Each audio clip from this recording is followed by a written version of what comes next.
بعض اوقات ہم لوگ روزی کمانے کے عمل کو دین سے باہر کوئی عمل سمجھتے ہیں، جبکہ ترمذی میں روایت موجود ہے، حضور نبی رحمت صلی اللہ علیہ وآلہ وسلم نے ارشاد فرمایا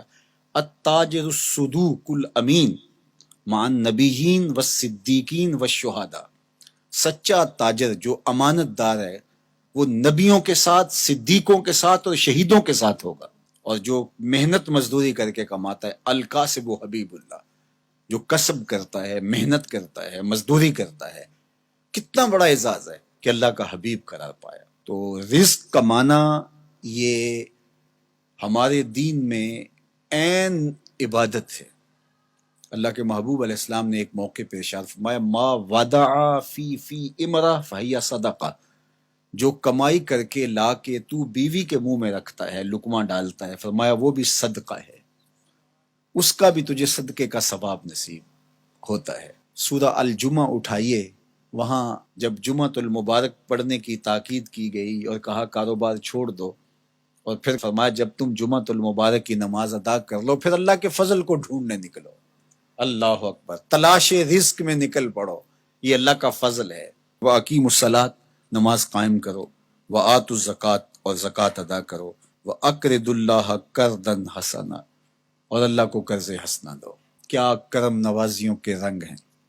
خود دے کے اور خود کہتا ہے کہ مجھے قرض دے دو،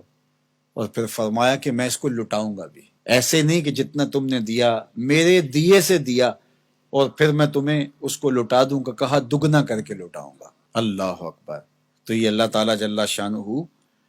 بندوں کا امتحان لیتا ہے، مال دے کر کے بھی امتحان لیتا ہے اور مال سے محروم کر کے بھی اللہ بندوں کا امتحان لیتا ہے۔ کامیاب ہونے والے جب محرومی مال ہوتی ہے پھر بھی کامیاب ہوتے ہیں، اور اللہ کے بندے جب ان کو دولت دی جاتی ہے تو اس میں بھی وہ کامیاب ہوتے ہیں، اور جو ناکام لوگ ہوتے ہیں وہ کسی حالت کے اندر بھی خوش نہیں ہوتے۔ تو اللہ کے بندے مال نہیں ہے تو پھر بھی کہتے ہیں مالک میں واہ واہ خوش ہوں جس حال میں رکھا، غربت ہے تو پھر بھی خیر ہی خیر ہے،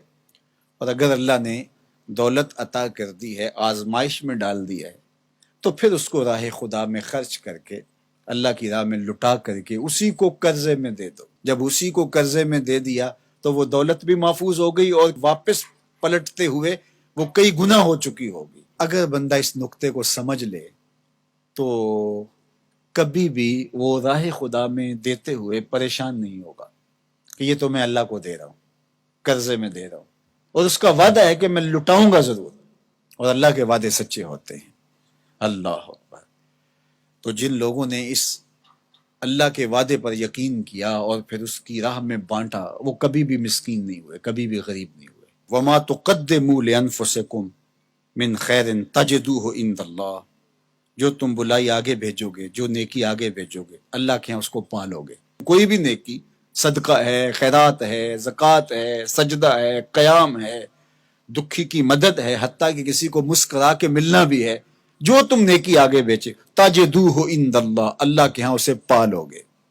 اللہ اکبر۔ حدیث پاک میں آتا ہے کہ جب کوئی بندہ اللہ کی راہ میں خرچ کرتا ہے تو اللہ اس کو یوں پالتا ہے جس طرح تم مینڈا پالتے ہو اور اس کو پال پال کے بڑا جوان کرتے ہو، تو جب تم راہ خدا میں دیتے ہو تو اللہ اس کو یوں پالتا ہے، اور قیامت کے دن جب بندہ